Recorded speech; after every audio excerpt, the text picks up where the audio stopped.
Hola chicos, ¿cómo están? ¿Están listos para seguir aprendiendo lo que la Biblia, la palabra de Dios, nos cuenta acerca de la vida de este gran hombre que fue David? Muy bien, empecemos. ¿Se acuerdan que Sa- David le perdonó la vida a Saúl dos veces? Después de haberle perdonado la vida por segunda vez, David pensó esto, que Saúl al final lo iba a terminar matando. Entonces decidió refugiarse entre los enemigos del pueblo de Israel, que eran los filisteos. Allí dijo, allí seguro que no me va a buscar.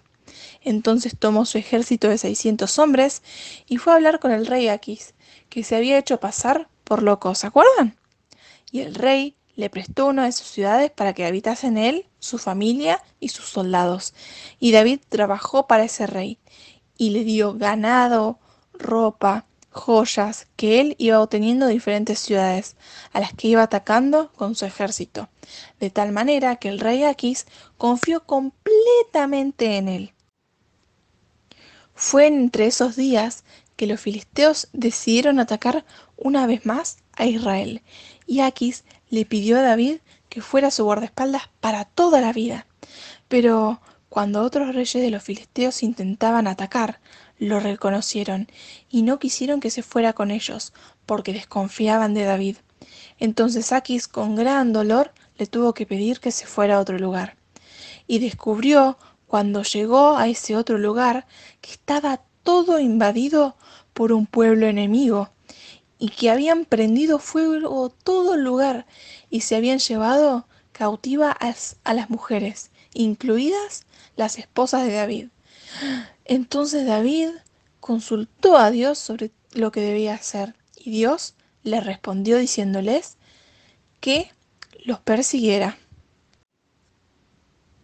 David ante eso se puso en marcha con sus 600 hombres y empezó a caminar, pero de a poco cada vez hubo menos, porque se iban cansando del viaje. David siguió adelante y encontró a un sirviente de los enemigos que quedó enfermo de tanto comer y de tanto beber, y a cambio este señor los condujo hasta donde estaban los enemigos, porque estaba más débil. Los enemigos estaban haciendo fiesta por el triunfo que habían obtenido en el pueblo ese nuevo. David atacó el campamento de sus enemigos y los derrotó completamente, recuperando todo lo que les habían robado, incluso a sus esposas. Además, fue juntando varias cosas que le iban perteneciendo y que le parecían que le iban a servir. Sin embargo, eso ocasionó un problema entre sus hombres, porque los que fueron a batalla no querían compartir con los que se habían quedado en el camino. Pero felizmente David consiguió convencerlos, y se repartió todo lo que juntaron por partes iguales. Hasta pudieron enviar una parte a Judá, el pueblo de David, ¿se acuerdan? Una parte que fue hacia los sacerdotes, que sabían que pronto David sería el nuevo rey. Mientras tanto, los filisteos con Aquis, el rey que era amigo de David, que estaba al frente de la batalla, derrotaron completamente a Saúl y a su ejército, y Jonatán, el hijo del rey, murió en batalla. Viendo eso, Saúl le pidió a un ayudante que lo matara, a Saúl, y como éste se negó a matarlo, Saúl mismo agarró su espada y concluyó esa cosa, y se terminó matando a él. Entonces, chicos, ¿qué enseñanzas podemos sacar de esta historia que está en la palabra de Dios?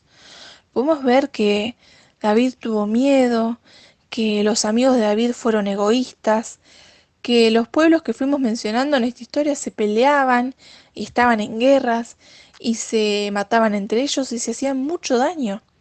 Pudimos ver cómo el rey Saúl terminó quitándose hasta la vida. Todas esas cosas malas y feas, también a veces de otras formas o igualmente nos pasan a nosotros. Todos los seres humanos vivimos momentos de miedo, enojo, egoísmo, ira y muchas otras cosas que demuestran la maldad que hay en nuestros corazones.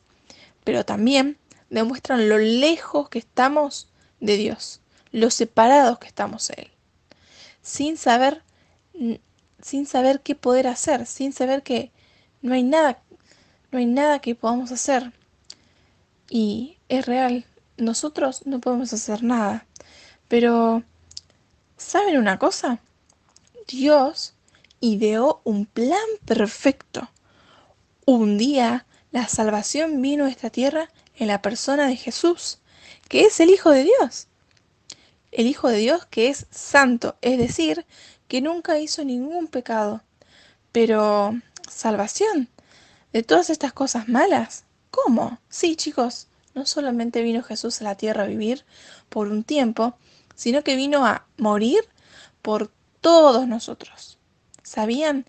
Jesús murió en la cruz por los pecados, que es decir, todas esas cosas malas, de todas las personas de esta tierra, incluidos vos y yo. Y no solamente vino a morir, sino que vino a derrotar el pecado en la cruz y al tercer día resucitó. Y entonces, si nosotros somos pecadores y Jesús murió en la cruz por nosotros y luego resucitó y hoy vive, ¿ya somos todos hijos de Dios? Mm, La palabra de Dios dice que hijos son todos los que creen en Él y que se arrepienten de corazón de sus pecados. Los que somos hijos de Dios, un día le contamos a Él que nos identificamos como pecadores y que queremos cambiar eso, queremos que Jesús entre en nuestros corazones. Si nunca le pediste esto a Dios, si nunca le pediste a Jesús que entre a tu corazón, no hay tiempo que perder.